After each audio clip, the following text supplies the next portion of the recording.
All right, moving on, we will be starting with our prepared speeches. Our first speaker for today is Mohsin, and his evaluator is going to be Patikrit. I'd like to invite Patikrit to lay down the objectives of Mohsin's speech.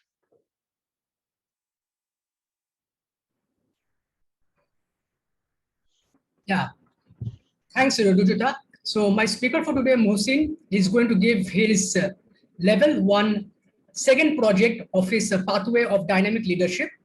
As part of this project, he needs to present a speech of his choice and at the same time receive feedback, which he will then incorporate into his second speech. So the timing guidelines have already been given by Sneha. And I'll also be mindful of sharing my evaluation so that Mohsin can then incorporate it in his subsequent speech. All the best, Mohsin.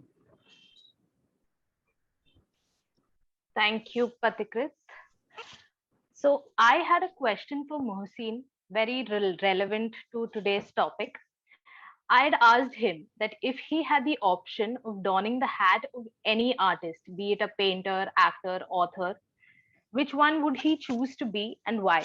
And what Mohsin said was he'd choose to be a musician because he's been learning to play the piano since quite a few years now. And he wants to be proficient and maybe become a musician through that expertise. I request, okay, sorry, I'll spotlight him. Hi, Mohsin. Hi. Can you Am I do an audio audible with and yourself? Yeah. visible? Yes, you're audible and visible. Can you see the timer, Carl? Yes, I can. Could you just switch up, Flip through. flip through the cards? Okay, yeah, I Yeah. can see. Thank All you. right, here we go. Toastmaster Mohsin. Pursuit of wisdom. Pursuit of wisdom. Toastmaster Mohsin. Do you remember the name of your first school teacher? What about your primary school teachers? Or your high school principal? Or that wise professor during your university days? Good morning, fellow Toastmasters and my dear guests. Today, I will be sharing with you three prominent types of teachers in my life, and I'm sure you will all be able to relate to it as well. The first type in my life is my family. Right from walking and talking to how I live my life currently, everything has been painstakingly taught to me by my parents, and I'm sure they enjoyed the entire process. At least I hope so. When I first started speaking, it was a competition between my parents where what my first word should be, whether it should be mama or papa. Ironically, my first word is boo boo, which is the barking of a dog. I think that fits because I love dogs. Irrespective of whatever my first word was, I'm sure they cherished it just as much. Everything I am today is because of them. It is from them I have imbibed the qualities of determination and grit. It is them who have inspired me to never back down from a challenge and always bounce back from every failure. And watching my baby sister Zahin has made me realize to find the joy in small things in life, something we all start forgetting as we grow up. Reminiscing those past joyful memories in your maybe in your grandparents' house. Given the current pandemic situation, I'm sure we would all be missing that. Truly, my family has laid down the foundation and built the walls in my life. The next type of teacher that are important to me are your actual teachers, your school teachers, college teachers. It could even be your mentors. Watching my teachers give their 100% each and every day inspired me to give my 100% each and every day. It is my teachers who inculcated in me the qualities of focus and discipline. Out of all my school teachers, my third grade class teacher, Miss Jyoti Sharma ma'am, has to be one of my favorite. She had a kind soul, but didn't hesitate to be strict whenever we went out of line. She was a social studies teacher, and the way she taught it was so interesting and so dynamic and so amazing that I always made sure that I would score full marks in her tests. The next teacher I want to talk about is my 12th grade physics teacher, Acharya sir. His methods of explaining complex concepts in just a matter of few hours was mind-blowing. I'm sure he would be able to teach difficult concepts like gravitation or force to someone who hasn't even heard of these concepts before. Truly, I admire his teaching skills. And lastly, since I mentioned that I've been learning piano, I recently joined a new piano class this January in this year. And since then, my sir, Mr. Shian Somani, has helped me travel to the world of music. Right from tunes like Für Elise from Beethoven to songs or piano pieces like River Flows in You by Yiruma, he has taken me and shown me the beauty of music. Truly, my teachers have laid down the roof over my head. Now, coming to the last kind and probably the most important kind of teacher, its name is life. Nothing in life is going to teach you more than the experiences that you have. Be it happy experiences, sad experiences, difficult experiences. Every experience has a learning. It is up to us to make sure we understand what that learning is. A famous dialogue from the movie Rocky comes to my mind. It is when Rocky is telling his son not to give up and not take the easy way out. He says, "The world ain't all sunshine and rainbows.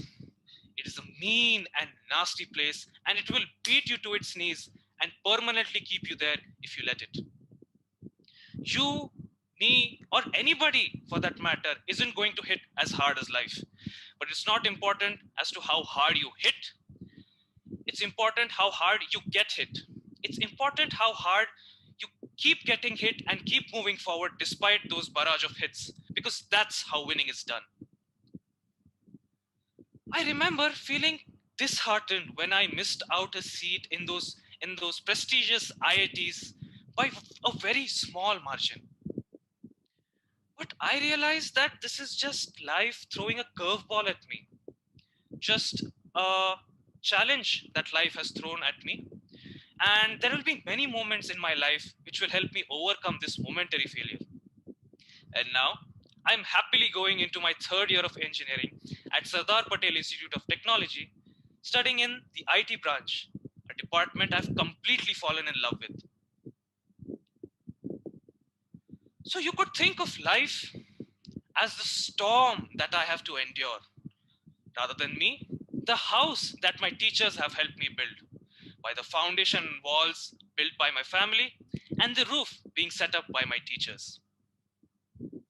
I would like to summarize my speech by a quote written by my grandfather. He said, "There are three kinds of teachers in life.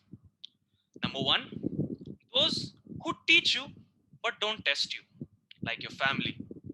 Number two, those who teach you first and then test you, like your school teachers. And lastly, teacher who tests you first and then you learn from those tests, like life." Thank you, and over to you, Toastmaster of the Day. This brings down the curtains to my speech. Thank you. Now I want to move to the first evaluator, Pathikrit. When I asked Pathikrit about himself, he said he's an extrovert in an introvert's clothing. And I often find that surprising because Pathikrit has something to say about every topic in the world. And I always wonder, how does he think of himself as an introvert?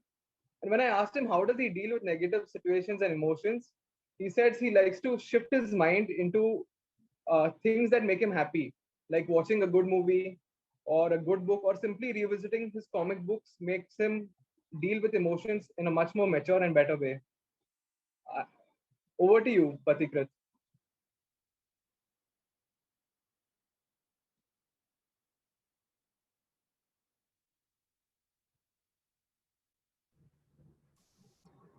Thank you, my fellow treasurer, general evaluator. Before I start, I just want to say I'm clearly audible and visible. Cool. A great man once said, wisdom cannot be communicated. Knowledge can, but wisdom cannot. Wisdom can only be experienced. Thank you, Herman Hesse from Siddhartha. And here, over here, my speaker, Mohsin, you have given us a beautiful life lesson on what you take as life as a teacher. And in turn, you taught us as well. Now, some of the great things that I liked about your speech. Number one, optimal optics. So Mohsin, you were perfectly located in a central position with an adequate wide screen all around you, which gave you a lot of flexibility to do hand gestures, body language, and it was perfect. It was optimal. The second thing that I liked, optimal acoustics. Listening to you, Mohsin, is like listening to the Moonlight Sonata by Beethoven. It is so serene, it's so soft. I mean, you just love it and you could wish that you can hear it over and over and over again. And I really loved it. It's a perfect thing listening to you on a Sunday morning. But the third and the most important part that I really liked about your speech was the content. Your content was extremely rich, Mohsin. You introduced new characters like Jyoti ma'am, Acharya sir. You introduced some brilliant analogies. I just love that analogy where you mentioned as if life is a storm, the teachers are there to help you build the structure of your building so that you can not just survive, but thrive. So if I had to just extend my own musical analogy further, if your voice was like a sonata, your speech was like a piano concerto. Now, and the icing on the cake was obviously when you concluded by saying that beautiful three sentences on the three kinds of teachers that would leave the audience applauding and wanting for an encore. Now, Mohsin, every speech can be improved further, and I would suggest two recommendations for you to take forward to your next speech. Number one, vocal variety. So as I mentioned that your speech, your voice is like a sonata, but not everyone might be a fan of Western classical, right? There might be fans of rock, pop, jazz. How do you cater to that? It would be great if you could incorporate some vocal variety in your speech. One way of doing it is through incorporating dialogues. Now, in your entire speech, Mohsin, you had ample place to incorporate dialogues, be it a dialogue with Acharya, sorry, be it a dialogue with Jyoti ma'am, and that would give you a chance to use a different intonation for that other character. The other thing that I would want you to, I challenge you to take forward in your next speech is storytelling. I mentioned that your speech was like a piano concerto. It was so rich in content, but I think you can do even better. You introduced a lot of characters. We got to know a little bit about those characters, but we did not get to know more about their relationship to you. And you could have brought that out by incorporating stories for at least any one of those characters. That would have got the connection even deeper. So to take my musical analogy further, your speech was a piano concerto, but you had a chance to make it into an opera, an operatic piece for everyone to really enjoy. So just to conclude, Mohsin, the strong points, optimal optics, optimal acoustics, rich content. If you can just focus a little bit more on incorporating vocal variety and incorporating stories, then I'm eagerly waiting for your next fantastic composition. All the best and curtains.